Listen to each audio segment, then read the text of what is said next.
pasar al tiempo de la meditación.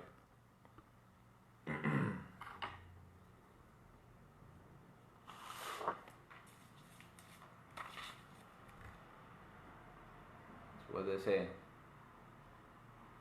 esos saludos, bueno, vamos a iniciar. Dice la palabra de Dios ahí en Mateo. Le invito a que vaya a Mateo. Seguimos estudiando Mateo, capítulo número 8, del verso 16 al 17.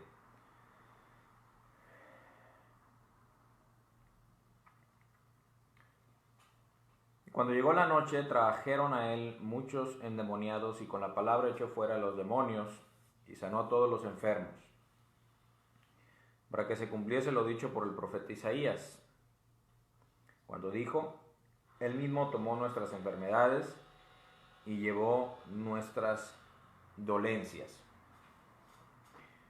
Creo que muchas veces hemos tomado de una manera muy extrema estas palabras. Yo he escuchado en algún tiempo de una manera muy extrema las palabras del versículo 17.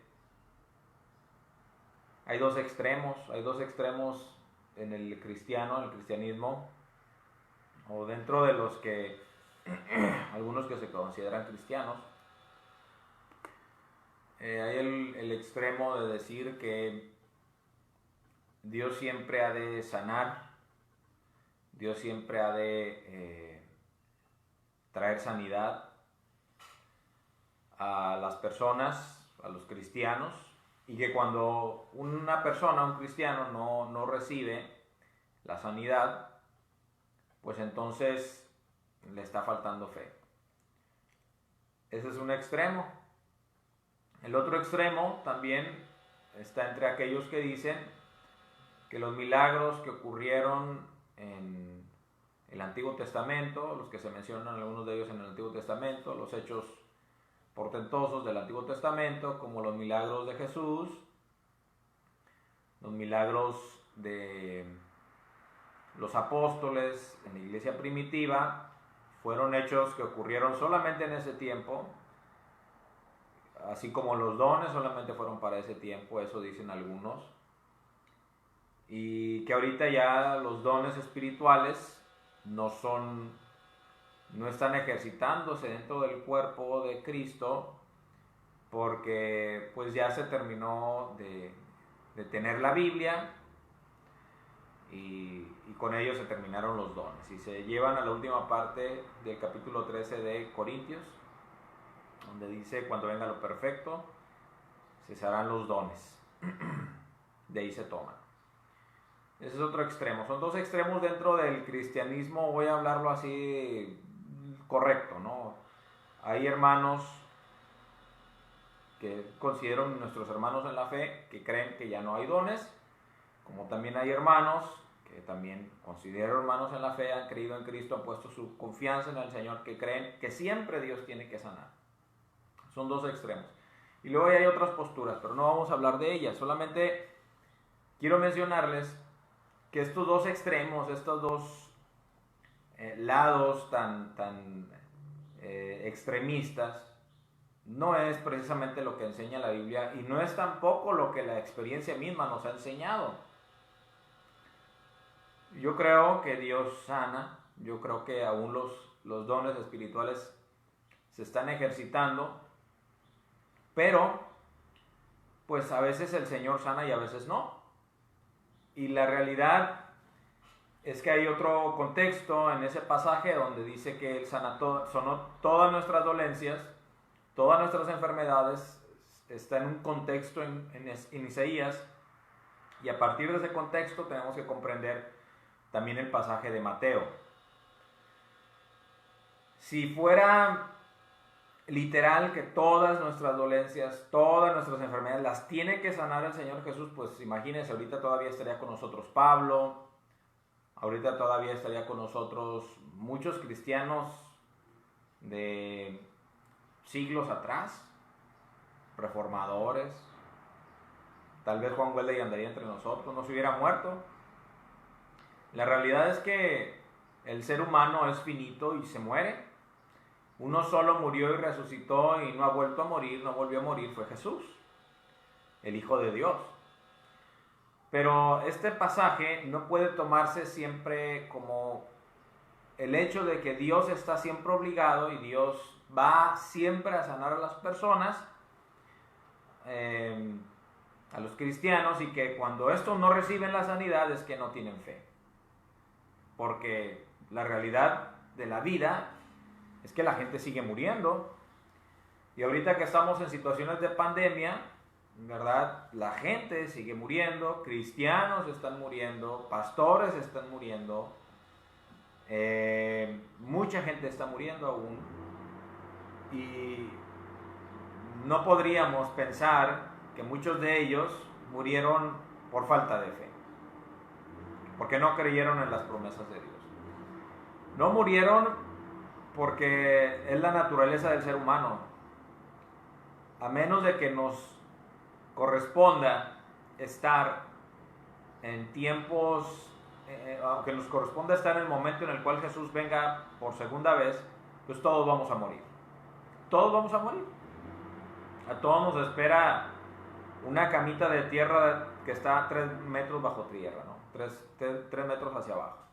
A todos nos espera eso.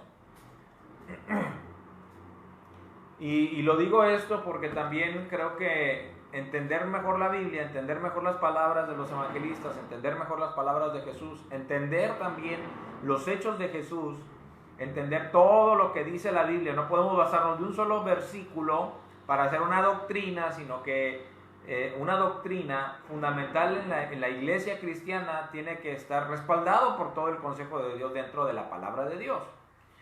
Y cuando este pasaje aparece ahí, tenemos que entenderlo en su contexto, y tenemos que entenderlo en el contexto de lo que Jesús está haciendo, porque hay una sucesión de hechos que culminan aquí. Hay una sucesión de sanidades que culminan en este momento, y que Mateo termina y resalta que lo que hizo Jesús es el cumplimiento de lo que Isaías estuvo profetizando en su momento, para un momento determinado, pero trascendente en la vida y en la persona y el ministerio del Mesías en ese momento. Entonces no podemos irnos al extremo de pensar que Dios está obligado a sanarnos, o que la persona que no recibe su sanidad es porque no tiene fe.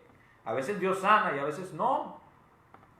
Y es ahí donde actúa la presencia de Dios, el conocimiento previo y la sabiduría del Señor. Porque a veces Dios sana a una persona, porque a veces Dios levanta a una persona, a veces no lo sabemos.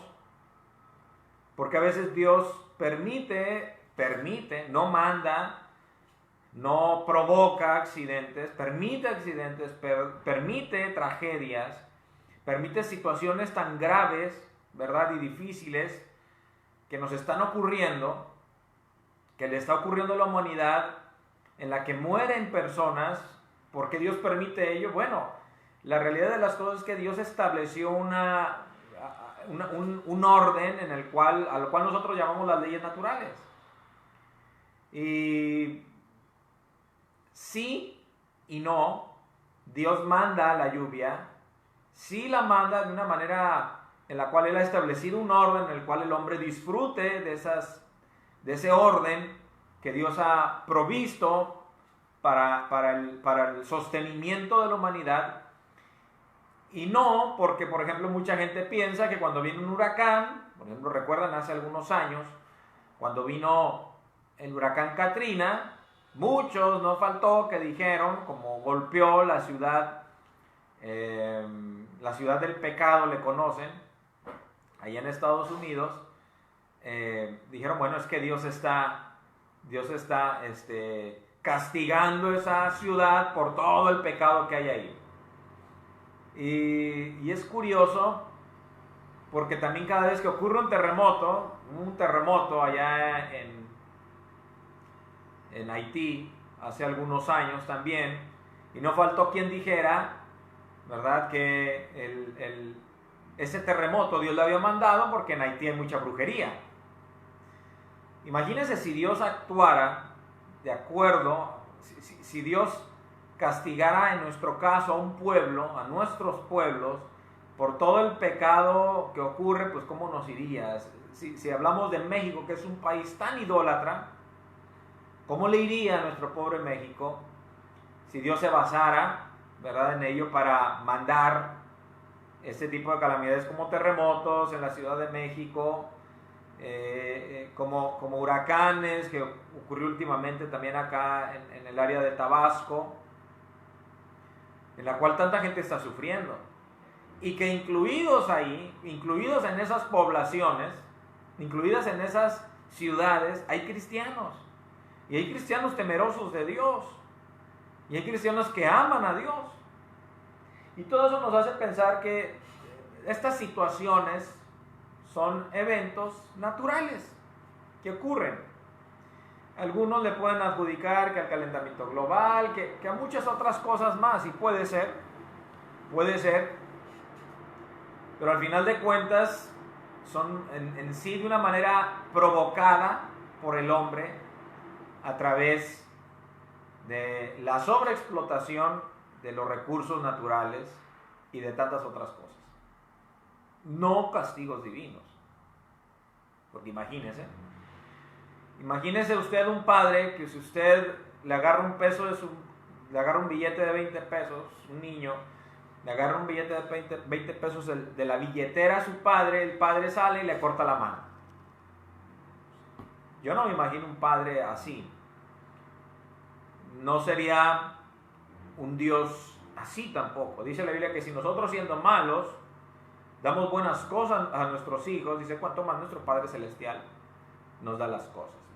Claro que la consecuencia del pecado es el resultado del romper el orden que Dios ha establecido y que Dios ha provisto para el mantenimiento de la humanidad y para el bienestar de la sociedad, ¿no?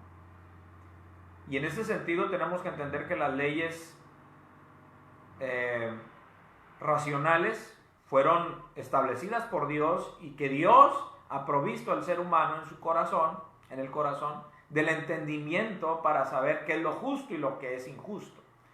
Pero a veces tristemente la ambición, la falta de amor al prójimo, sobre todo, esta es la raíz de todos los males, es el amor al dinero, como la falta de amor al prójimo, ha provocado tantos problemas en el mundo.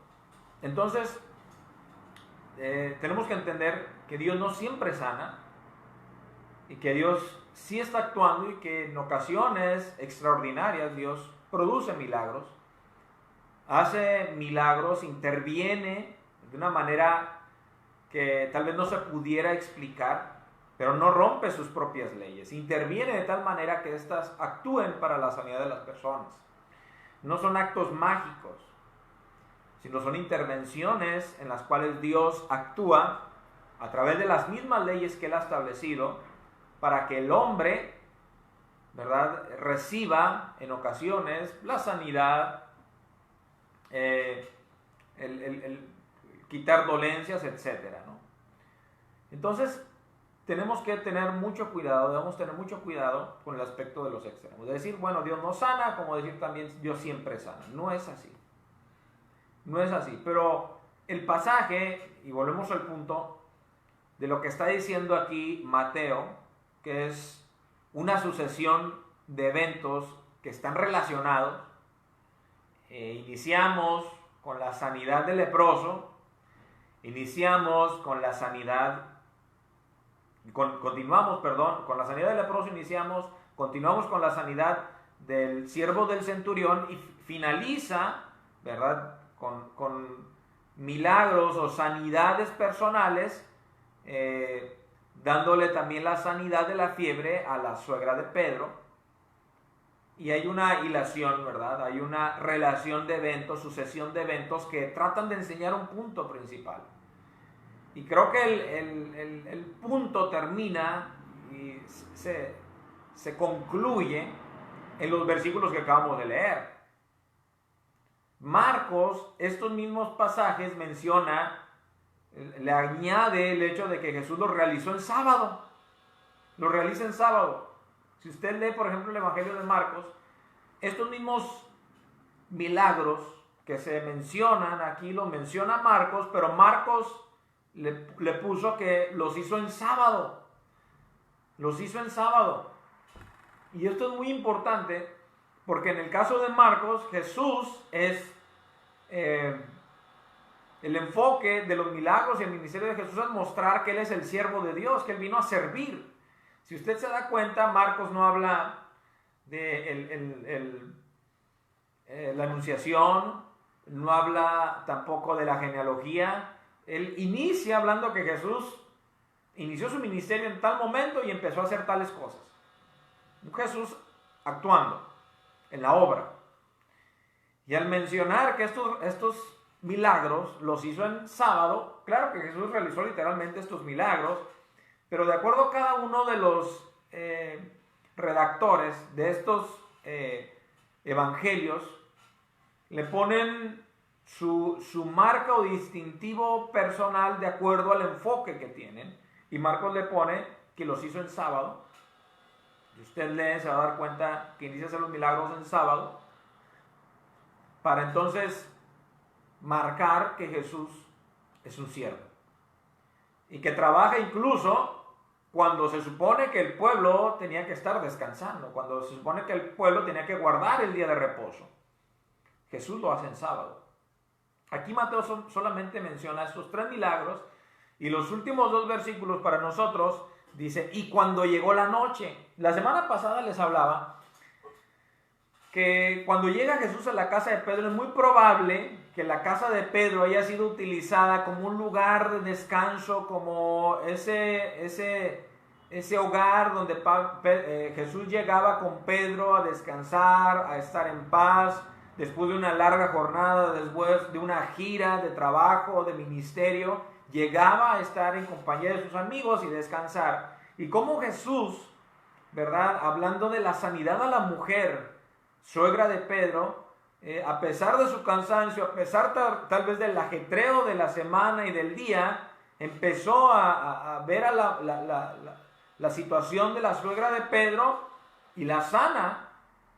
Y hablamos, ¿verdad? Y le dimos el enfoque de cómo Dios, a través de la vida de Jesús, que sana a una mujer, que toca a una mujer enferma, en fiebre, nos está enseñando, a través de este milagro, Jesús nos está enseñando que la dignidad la da el Señor a la mujer, que no es a través de ideas, no es a través de ideologías que están en moda hoy en este tiempo, como la tercera ola del feminismo, sino que el cristianismo no tiene que tomar prestado de ninguna ideología para darle la dignidad y el lugar que el Señor le ha otorgado a la mujer en la sociedad y en la familia.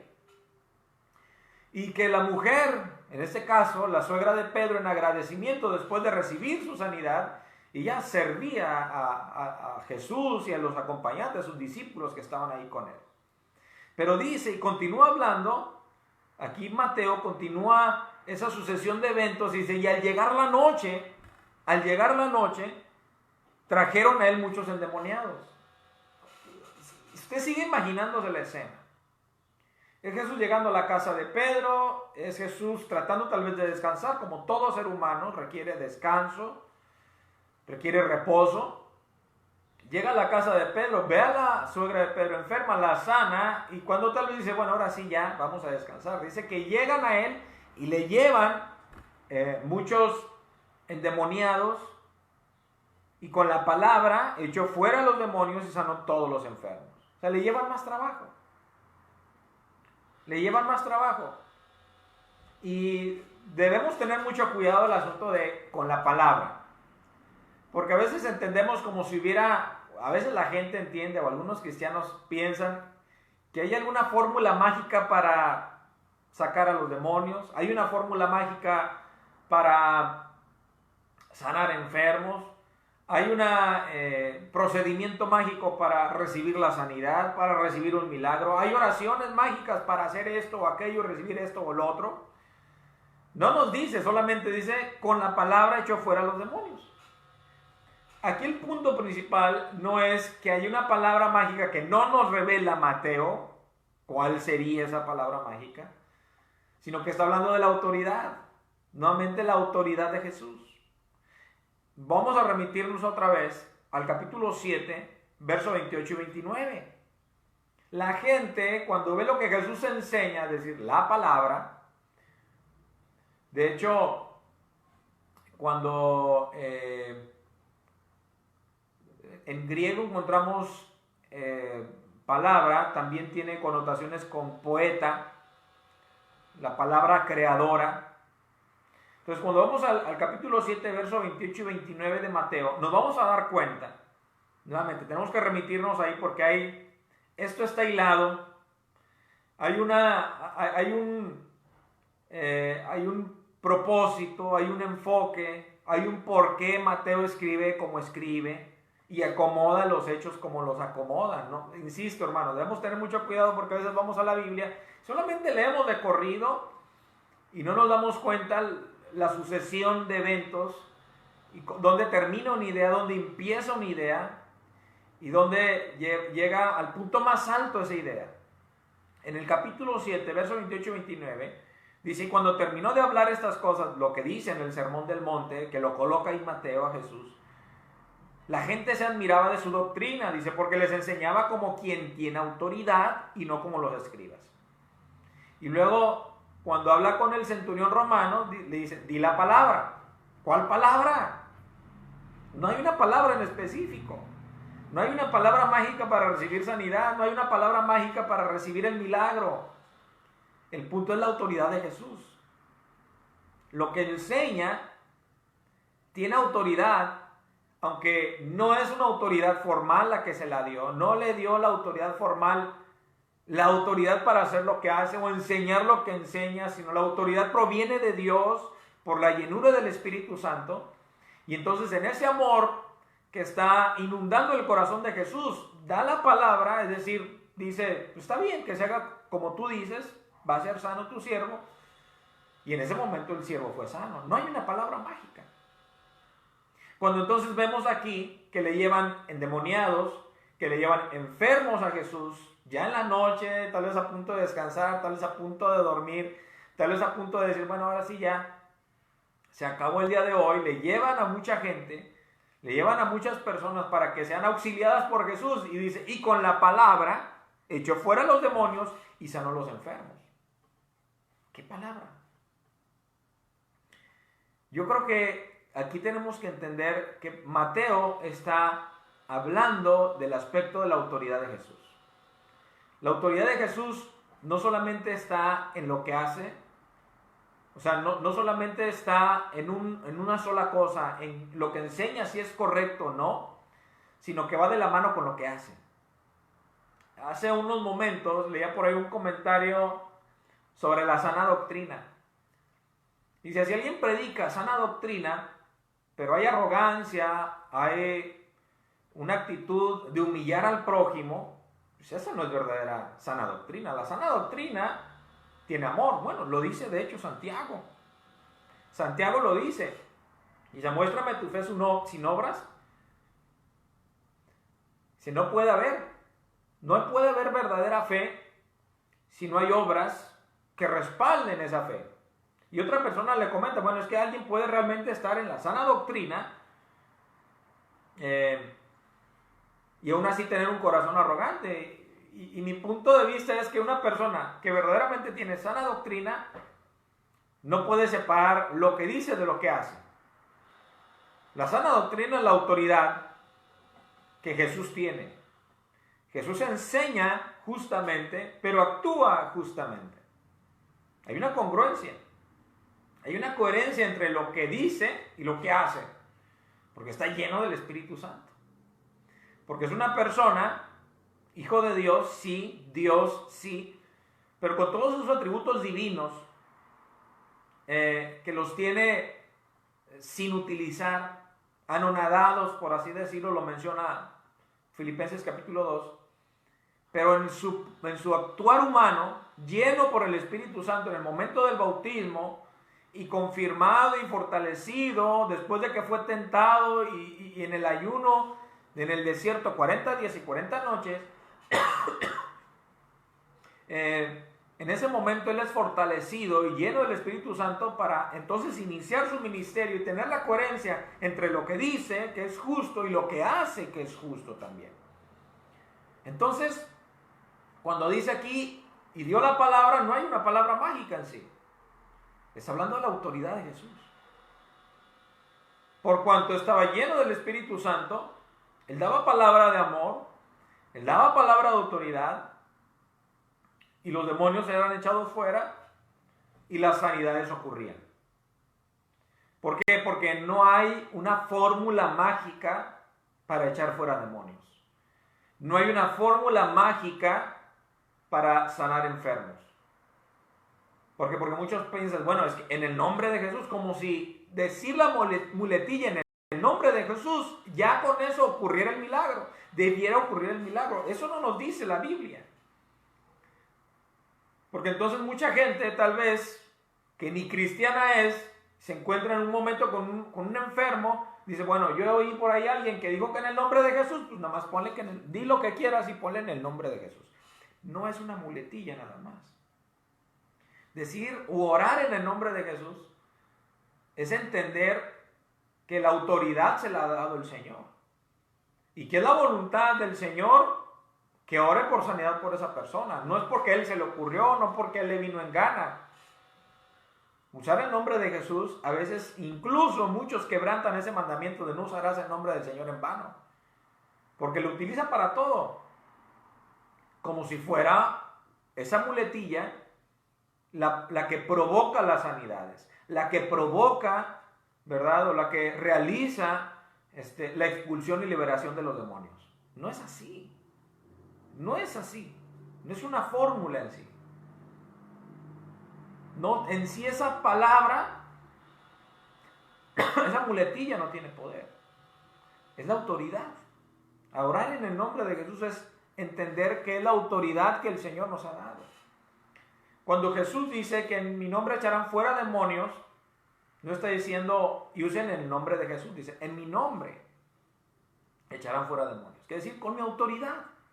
Entonces Jesús, cuando se menciona aquí Mateo, con la palabra, liberó a los endemoniados, echó afuera a los demonios, sanó a los enfermos, está diciendo Mateo, con la autoridad que el Señor le había dado.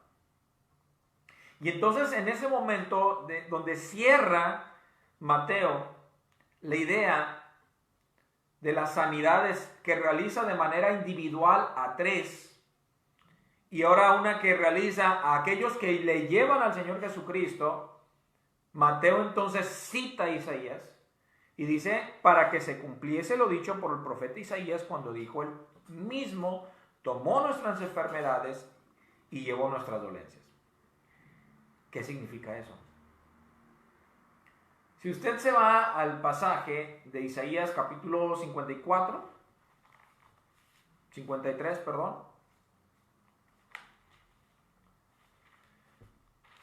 Isaías 53, desde el 52, última parte del capítulo 52, verso 13 en adelante, y continúa con el capítulo 53, usted se va a dar cuenta que ahí Isaías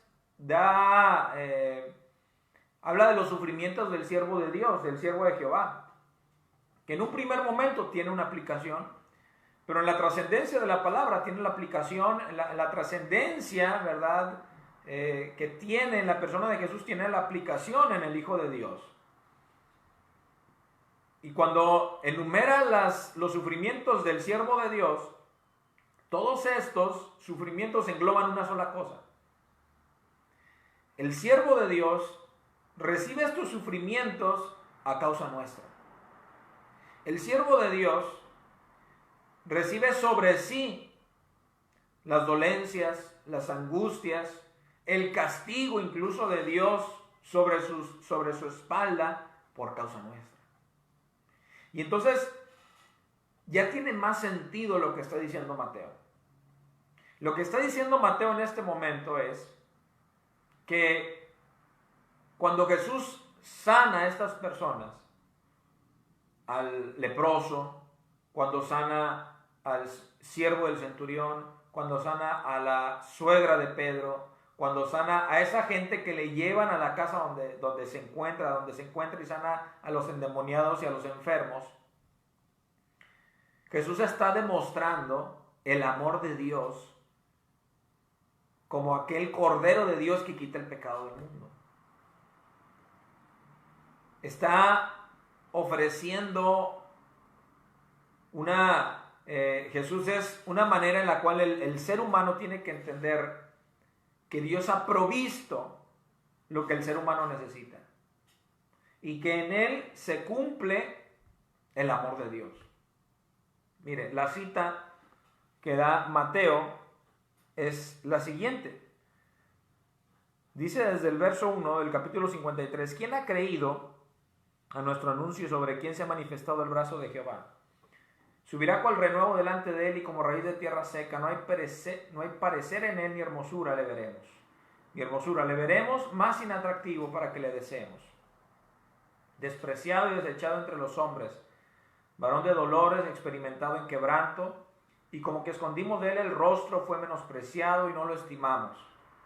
Ciertamente llevó él nuestras enfermedades y sufrió nuestros dolores, y nosotros le tuvimos por azotado, por herido de Dios y abatido. Mas el herido fue por nuestras rebeliones, molido por nuestros pecados. El castigo de nuestra paz fue sobre él, y por su llaga fuimos nosotros curados. Claro que, insisto, si tomamos de una manera extrema, literal, diríamos, bueno, es que todas nuestras enfermedades tienen que ser sanadas.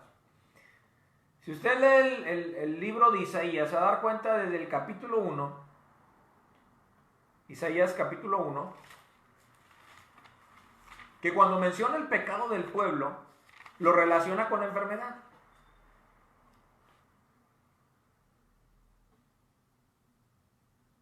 Mire, capítulo 1, verso 1. Dice, visión de Isaías, hijo de Amós, la cual vio acerca de Judá y Jerusalén en días de Usías, Jotam, Acaz y Ezequías, reyes de Judá. Oíd cielos y escucha tu tierra, porque habla Jehová. Crié hijos y los engrandecí, y ellos se rebelaron contra mí. El buey conoce a su dueño, y el asno el pesebre de su señor. Israel no entiende. Mi pueblo no tiene conocimiento. Oh gente pecadora, pueblo cargado de mal, generación de malignos, hijos depravados, dejaron a Jehová, provocaron a ira al Santo de Israel, se volvieron atrás. ¿Por qué querréis ser castigados aún? ¿Todavía os rebelaréis? Toda cabeza está enferma y todo corazón doliente. Desde la planta del pie hasta la cabeza no hay en él cosa sana, sino herida, hinchazón y podrida llaga. No están curadas ni vendadas, ni suavizadas con aceite. Vuestra tierra está destruida, vuestras ciudades puestas a fuego, vuestra tierra delante de vosotros comida por extranjeros y asolada como asolamiento de extraños. Y queda la hija de Sión como enramada en viña y como cabaña en melonar, como ciudad asolada. Si Jehová de los ejércitos no hubiese dejado un resto pequeño, como Sodoma fuéramos y semejantes a Gomorra. Habla del pecado de Israel y luego menciona, desde la planta de los pies hasta la cabeza están enfermos. ¿Sería de una manera literal? ¿Significa que tenían pie de atleta y alopecia? No. Solamente está diciendo en un lenguaje figurado de qué manera el profeta veía al pueblo de Israel como un grupo de personas enfermas. Y cuando dice ahora Isaías en el capítulo 53 que él llevó nuestras dolencias, claro que tiene una aplicación en la vida física en algunos momentos de los cristianos que han recibido sanidad. Cuando somos sanados de una manera que no tiene explicación médica, claro que la explicación es que Dios lo hizo. El diablo no hace milagros. El diablo hace milagros engañosos, pero no hace milagros. El diablo no sana a nadie, hermanos. El diablo no sana a nadie. La brujería no sana a nadie.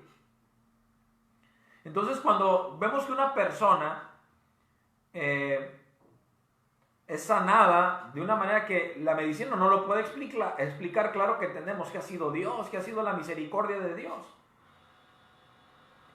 pero tiene una aplicación mucho más profunda y mucho más amplia. No solamente se basa en la sanidad física, sino se basa en la sanidad espiritual.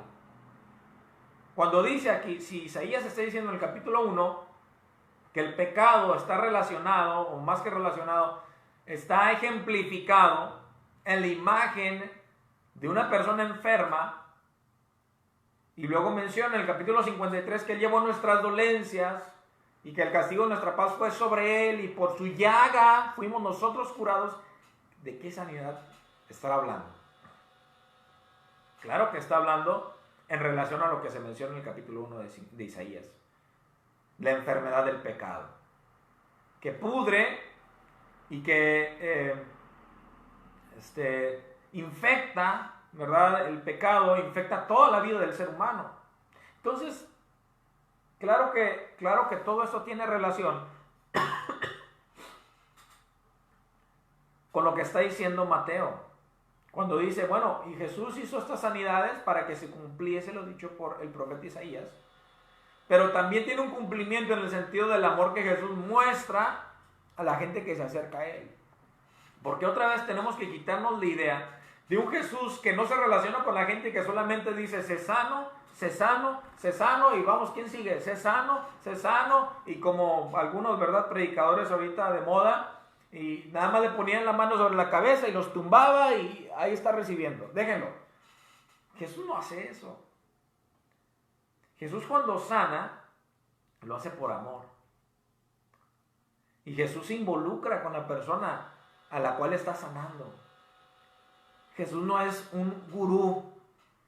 No es alguien que llega y tiene la solución así como si fuera una situación de hipnosis. Jesús se relaciona con las personas. Cuando sana al leproso, dice que lo tocó. Tocándolo, lo sanó. ¿Qué se refiere? ¿Qué significa eso? Que hay un acercamiento de Jesús con el leproso. Cuando llega el gentil y le pide sanidad, Él también habla y conversa con él. Si quieres voy a tu casa y yo lo sano, yo lo sanaré, yo iré a tu casa y le sanaré. Si no, no puedes venir. Y entonces el Señor dice, bueno, ¿qué hago? Solamente di la palabra y mi siervo será sano.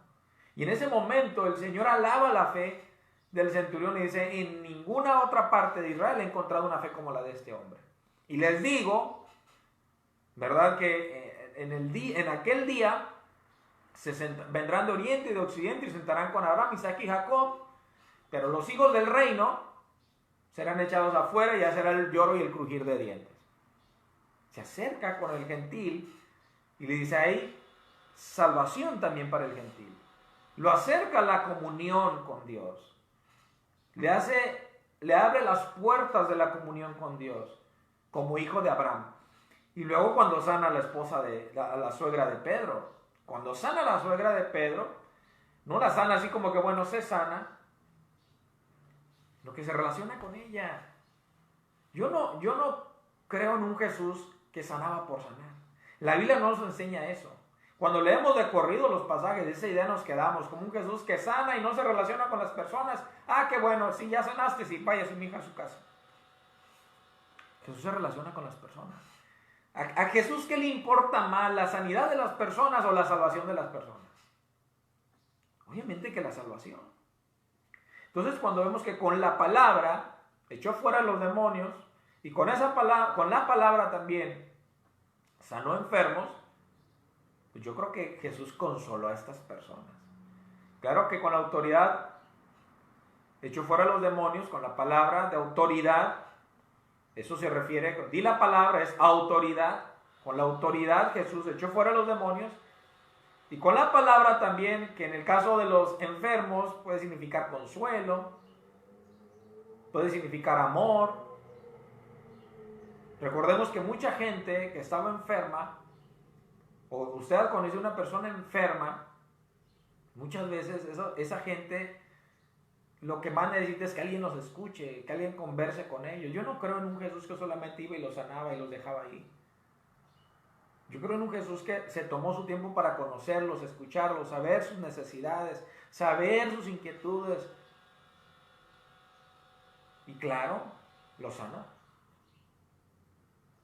Entonces, esta sucesión de eventos nos revelan a un Jesús que carga las dolencias, las aflicciones de una humanidad que está sufriendo, hermanos. Y uno se preguntará en este momento si con todo el asunto de la pandemia, si con todo el asunto de lo que estamos viviendo toda esta semana y lo que ocurrió esta semana con que se congelaron las tuberías, que tronaron tuberías y tantas cosas que ocurrieron, sin luz, sin agua, sin internet, tantas cosas que ocurrieron 2 días, 3 días en esta semana, nos damos cuenta que los cristianos sufrimos de lo mismo que sufre la gente de afuera, hermanos. No es que yo soy cristiano y por ser cristiano, dice el Salmo 91, ni plaga tocará tu morada. No, hermanos, estamos en este mundo. Y en este mundo hay sufrimiento, hay calor, hay frío, hay enfermedad, hay COVID, hay tantas cosas, hermanos, de las cuales usted y yo no estamos exentos. Es que por ser cristiano no me va a pasar nada. No es cierto.